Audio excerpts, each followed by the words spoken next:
Então vamos lá? Bom, a verdade é que o Brasil tem passado aí pela tal reforma tributária já faz uns anos, a gente sempre discute esse tema, mas agora ela começou a avançar. É claro que ela não vai, terminar nesse momento agora, então a gente tem aí uma discussão que deve se estender até muito depois de 2030, quando os primeiros efeitos são acrescentados. Eu quero deixar bem claro que a reforma tributária é uma necessidade do Brasil. Hoje a gente tem mais de 430 mil normas tributárias. É impossível que uma empresa consiga saber quanto de imposto ela tem que pagar. A tributação no Brasil ela é tão séria e tão caótica que ela faz com que produtos tenham sua receita modificada para pior, que trazem mais dano à saúde, por exemplo, para escapar de uma tributação. É o caso, por exemplo, dos bombons, que lá atrás eram feitos de chocolate e produtos realmente mais naturais, leite, chocolate, etc. Como esses produtos tinham uma carga tributária maior, produtos à base de gordura vegetal e outras coisas do tipo tinham uma carga menor, eles acabaram trocando a fórmula e depois fizeram de novo uma troca, como o caso do bombom sonho de valsa, que trocou mais elementos do bombom e colocou naquela embalagem de wafer para entrar ali dentro de um produto com imunidade tributária da cesta básica. Porque é tanto penduricalho que as empresas ficam tentando encontrar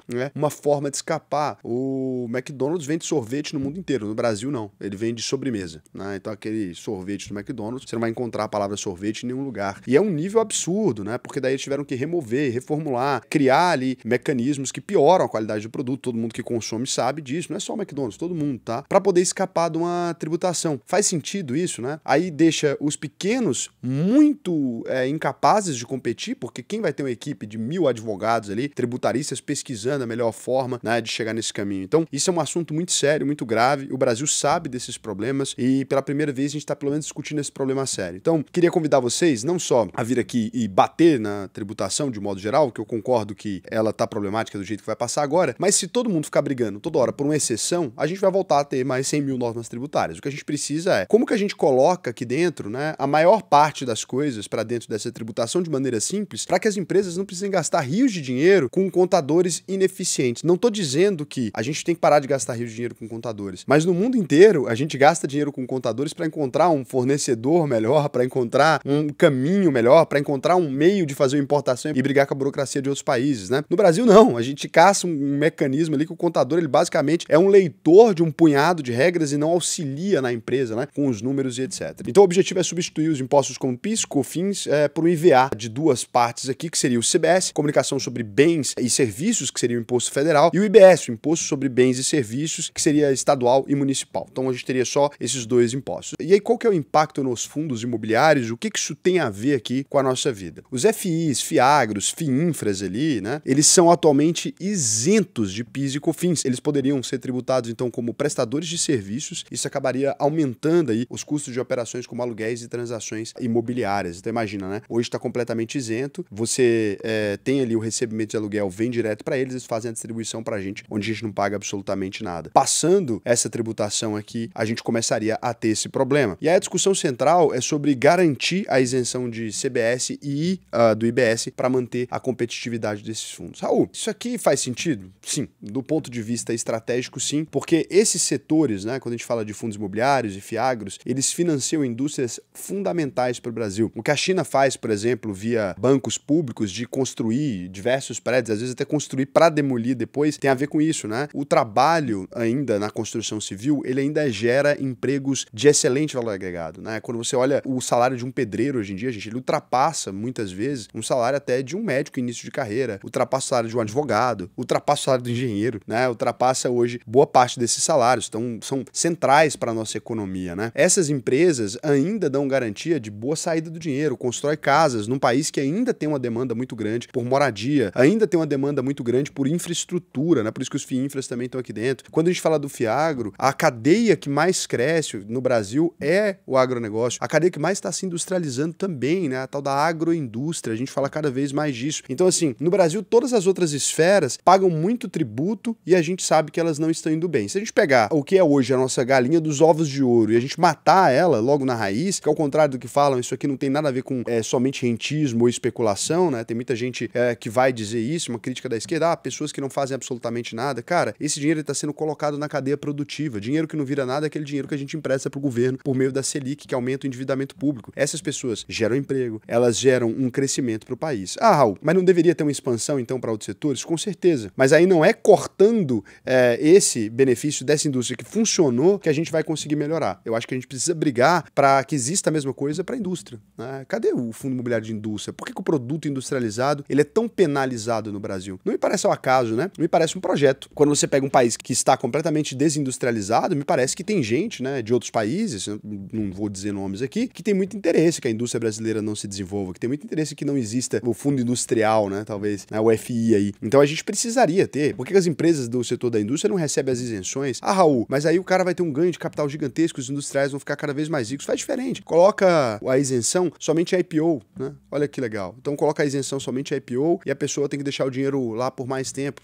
Eu quero penalizar os especuladores também. Então a gente pega, tem um projeto legal, quero ir a mercado, vou captar 10 bilhões, eu não posso vender essas ações, só posso vender essas ações daqui a 7 anos. Diminui o poder especulativo, né? Vamos fazer parte de projetos, vamos colocar isso também nos FIs. Não pode ficar tradando FI, não pode ficar vendendo e comprando. Mas se bem que para quem trada já tem ganho de capital nos FIs, né? Então é até mentira isso. Então assim, é sacanagem, porque na verdade para quem é trader mesmo, que tá fazendo movimentação ali, existe o tributo em cima, né? Para o especulador existe o tributo e é muito alto. Então, o que acontece? Já estava ali garantido, mesmo na reforma já estava garantida essa isenção, e aí teve um veto do governo em janeiro de 2025, tá? Então, em janeiro de 2025, a gente teve ali um dispositivo da reforma tributária que assegurava a isenção do CBS e do IBS para os fundos de investimento, incluindo, né, os FIIs e FIAGROS. E aí, existem possíveis questões jurídicas, né, ali, que dizem que era inconstitucional e tarará. Qual foi o efeito disso na hora que rolou um veto, né? Então, quando o governo diz assim, olha, tá vetado, porra, virou um inferno, os FIIs já estão apanhando, tá? Selic é 14,25%. A gente tem insegurança jurídica, um insumo que existe há anos, agora a gente quer mexer. Aí o temor da tributação sobre a receita dos fundos imobiliários e FIAGROS. Tem uma preocupação do setor com o aumento dos custos para investidores, para inquilinos, especialmente aí para setores como logística e varejo, que estão já sangrando. Então o governo, às vezes, ele não pensa na consequência daquilo que ele está fazendo. Se aumenta o tributo, quem vai pagar? Quem vai pagar são os varejistas e ali as empresas online e tal, que estão enfrentando desafio. O comércio brasileiro, gente, está enfrentando desafios. Gostaria aqui que os comerciantes comentassem aí qual setor você é e se está desafiador ou não. O momento nunca esteve tão sensível, tanta empresa quebrando e você trabalhando para piorar ainda mais, né? E aí rolou uma negociação ali,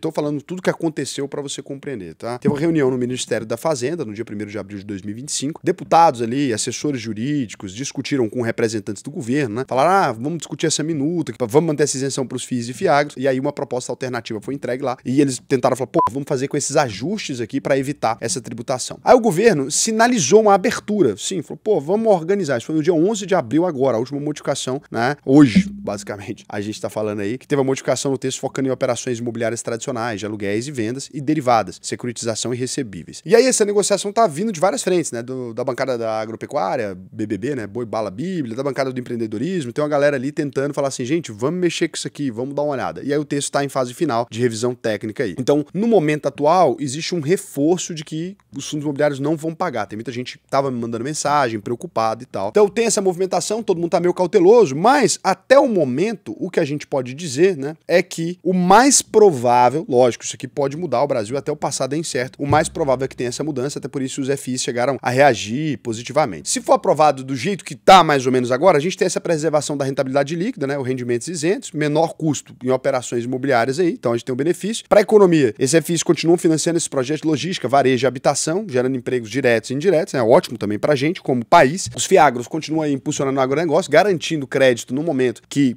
o crédito que o governo tá dando, o subsídio tá péssimo, né? Então é isso. Agora, se não for, né, se der merda, aí estima-se aí um aumento de até 25% no custo da operação dos FIs, e aí pode esperar a paulada no mercado. A perspectiva no momento é positiva, o cenário ele é dinâmico, mas a perspectiva no momento é positiva, acredito que vai passar. O que a gente tem para olhar aqui, se a gente for analisar, né? Acho que vale a pena a gente analisar o cenário dos FIs agora, porque o investidor de FI, ele tá tímido, né? Lá atrás ele tava feliz quando a bolsa tava andando meio de lado, lado, lá atrás ele falava sobre a segurança, lá atrás a gente falava muito sobre, os FIs são menos voláteis que as ações, e agora muita gente já começa a mudar o discurso, e sem razão, tá? Porque quando você observa, os FIs no pior dos cenários, claro, eles enfrentaram aí, 5% de queda no último ano, nos últimos 5 anos subiram muito pouco, né, 28% aí, mas de fato, as quedas são muito menos acentuadas, e no longo prazo, os FIs estão se desenvolvendo, né, 114% aí no período máximo, se você considerar desde 2012. Raul, mas aqui tem um problema, cara, pra mim. O que vai ser meu problema aqui? Você aí deve estar falando do outro lado. Quando eu olho de 2012 até 2025, o preço dos imóveis, na minha opinião e na minha percepção real, eles parecem ter subido muito além de 114%. Né? Na maioria das cidades, a gente poderia dizer que o dobro do preço ainda é ok até, né? Se você considerar em Goiânia, por exemplo, a gente está falando aí de umas 3 vezes, em São Paulo a gente deve estar falando disso mesmo, 100% mais ou menos, né? No Rio de Janeiro também por volta disso, mas em algumas cidades você teve um crescimento maior. O que a gente precisa entender é, mesmo quando o preço dos imóveis ele se reajusta ali, no mercado, se a Selic está alta, né? Os investidores de renda fixa estão receosos, saíram dos fundos imobiliários, etc., a gente não tem a visão real. Tenta sempre se lembrar que o fundo imobiliário ele é um ativo novo, e olha aqui, quando você vai olhar de 2012 até 2016, ele praticamente não tem evolução nenhuma, né? Você vai ver ele aqui caindo 12%. E quando você pega ele, de 2016 até 2018, ali no subprime, mesmo depois do subprime aí, da crise, você ainda vai ver ele com 75%. Aí em 19 ali, né? Até 20, ele também teve uma evolução de 36%. E aí a mesma coisa, ele caiu na pandemia, demorou um pouquinho para se recuperar, mas olha só, ele é consistente. E por que ele é consistente na alta aqui? Tô sendo uma voz dissonante, né? No momento que todo mundo tá com medo de fundo imobiliário. Ele é consistente porque quando o valor dos imóveis ele vai se reajustando e as cotas desses fundos imobiliários elas não se reajustam, que é o momento que a gente está vivenciando agora, você tem um estímulo muito grande até para que grandes investidores eles adquiram um fundo para controlar esses imóveis, né? E muitas vezes ele poderia, se ninguém quiser, você pode até, fundos pequenininhos, monoinquilino, etc., você pode até comprar e ficar com o imóvel para você. Então, assim, tem um limite da histeria que pode chegar, né, no mercado? Claro que tem, gente. Então, a gente tem que tomar muito cuidado com isso, de se guiar somente por essa agenda, de que o mundo vai acabar, que as coisas chegaram no limite, blá, blá, blá. Isso aqui é conversa fiada. Se você vier aqui hoje colocar fundos imobiliários com PVP abaixo de 1 e aplicar os filtros, né, com baixa vacância, você vai encontrar aqui diversos fundos imobiliários, então, com baixíssima vacância financeira, que estão sendo vendidos de graça. O que quer dizer isso aqui? Se o imóvel está avaliado em 1 milhão, ele está sendo vendido por 670 mil, né? Então, assim, se você observar, eu diria que aquelas pessoas que não aproveitarem essas oportunidades agora que a gente está aí, principalmente no fundo de tijolo, tá? Não iria jamais para esses outros fundos que vai aqui laje corporativa, vai logística, né? Fundo de tijolo, não vai para fundo híbrido, nem fundo de papel, porque nesse momento é muito sensível. Mas quem for aqui aproveitar esse momento que a gente está, né, pode escolher pela vacância, se você quiser pegar os fundos mais estáveis, que não estejam ali muito deficitários, mas pode escolher também até os grandes fundos, né? Os grandes fundos imobiliários ainda estão negociados abaixo do valor patrimonial. Quando a gente fala do KNRI, que lá atrás não gostavam porque ele estava um pouco mais caro, você percebe que chegou em momentos aqui onde essa janela se abriu. Eu te convido, sinceramente, a vir aqui, né, na busca avançada, fazer uma seleção aí, lá na analítica, por PVP baixo, por indicadores interessantes. Pega fundo imobiliário que o dividend yield está estável, né? A gente tem isso aqui, dividend yield de 12 meses, você consegue ver. Faz essa seleção, não perde essa oportunidade, porque se você perder a oportunidade de alocar em fundos imobiliários agora, eu acredito que você vai se arrepender amargamente. O mercado, ele tem janelas, ele abre essas janelas, a gente está no Selic que ficou alta, a gente ainda tem mais contratação de Selic lá para frente, só que o mercado já percebeu, já está precificado aqui, a gente já sabe que em breve a Selic vai cair. Quem não aproveitar essa oportunidade aqui, lá atrás vai ficar, né, chupando o dedo, falando, pô, perdi a oportunidade aí, agora eu quero entrar em fundo imobiliário, que vocês são sempre assim, né? Naquele momento onde tá vantajoso, não, que agora eu tô com medo. No momento onde tá caro, que você deveria ter medo, aí você fala, agora eu não tenho medo mais, agora pra mim é uma maravilha, agora é a hora que eu vou comprar, né? Então, toma muito cuidado com isso. E se você quiser aproveitar essas oportunidades lá na UVP, cara, a gente tem um módulo de como escolher os melhores fundos imobiliários, como é que você faz essa seleção. A gente tem esse mesmo módulo para rates internacionais ali, né, que são os REITs aí, eles estão lá muito bem nos Estados Unidos também, excelente oportunidade do Donald Trump cada hora falando uma coisa. Então, assim, eu nunca vi tanta oportunidade no mundo ao mesmo tempo. Tô no mercado há mais de 10 anos, eu falo sempre 10 anos, mas já tem muito mais, né? Agora já vai fazer mais de 12. Já tô aí no mercado há mais de 10 anos, então só com a escola aí a gente tá há 5 anos aqui e eu sei que todas as vezes que eu vi esses movimentos, lá atrás quando me xingaram na pandemia, eu comprando, etc., todo mundo que comprou junto comigo, tem muito aluno da UVP aí que entrou ali naquele momento, essas pessoas hoje, elas estão colhendo esses frutos, né? Enquanto muita gente fica falando, a Bolsa Brasileira não anda, pra gente ela andou legal, né? Quem aproveita esses momentos de baixa, se você pegou uma coisa que estava nos 50%, quando ela volta para 100%, você teve o lucro, né? Não significa que a caída é ruim, a caída é ruim para alguns, né? Para quem vai montando preço médio, para quem monta estratégia, acaba funcionando bem. Se você quiser aprender a investir comigo, o que eu vou te recomendar? Abre aí, faça a sua análise de perfil, preenche o questionário aqui. Não é só essa ferramenta analítica, é uma bobagem, né? A gente tem lá dentro orçamento doméstico, tem o Finanças Mais dentro da nossa plataforma, onde você pode plugar com todos os bancos, tá? Os principais bancos do país, não vou dizer todos porque não tem todos, mas os principais bancos do país. Puxa cartão de crédito, puxa seus gastos, vai conseguir controlar lá, você consegue controlar suas metas no ano. Você entrou na UVP, você recebe todas essas ferramentas, toda essa gama de ferramentas para fazer os seus investimentos, acessa uma plataforma proprietária nossa, cartão de crédito, toda a estrutura de banco também, para pagar suas contas, se organizar. Então, assim, a gente tem hoje a estrutura mais robusta, não é um cursinho de investimentos, né?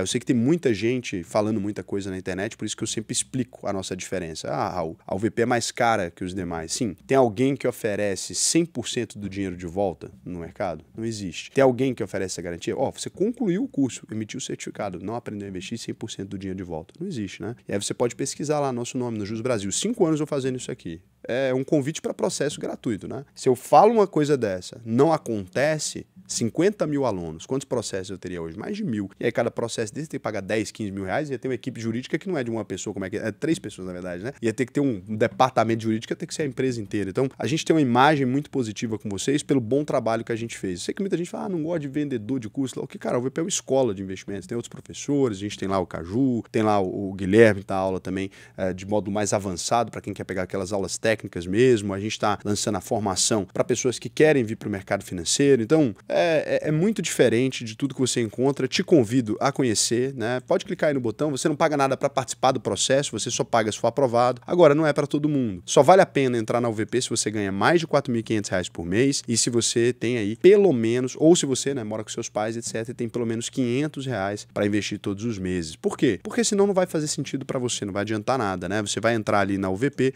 e não vai usufruir dos benefícios. Nem cartão provavelmente você não vai conseguir emitir. E olha que não é uma garantia que você vai conseguir emitir o cartão, né? Mas em muitos casos você ganha muito pouquinho, nem isso tem como. Então é importante a gente ser sincero e transparente com isso, tá? É por isso que a gente faz o processo seletivo, a gente conversa para alinhar esses interesses. Raul, mas aí se eu não tenho essa grana, eu não posso me inscrever no canal? Pode participar aqui, pode clicar aqui na minha primeira carteira de investimentos, que é um vídeo gratuito. Vou dar uma olhada aqui se vocês fizeram alguma pergunta, tá bom? Leandro Pissetti pergunta, Raul, Trump não opera igual um trader também? Como ele sabe o que vai falar em público, sabe que vai causar queda ou não? Então, todos os parlamentares americanos têm tido um desempenho muito acima da média nos investimentos. Rolou até uma matéria sobre isso. O que o Trump fez não seria um crime perante o mercado financeiro? Se um presidente fizesse isso no Brasil, quais seriam as consequências? Cara, prender um presidente por manipulação de mercado é difícil. Tem taxa de corretagem na plataforma da UVP? Claro que não. Beijo pra vocês, até mais.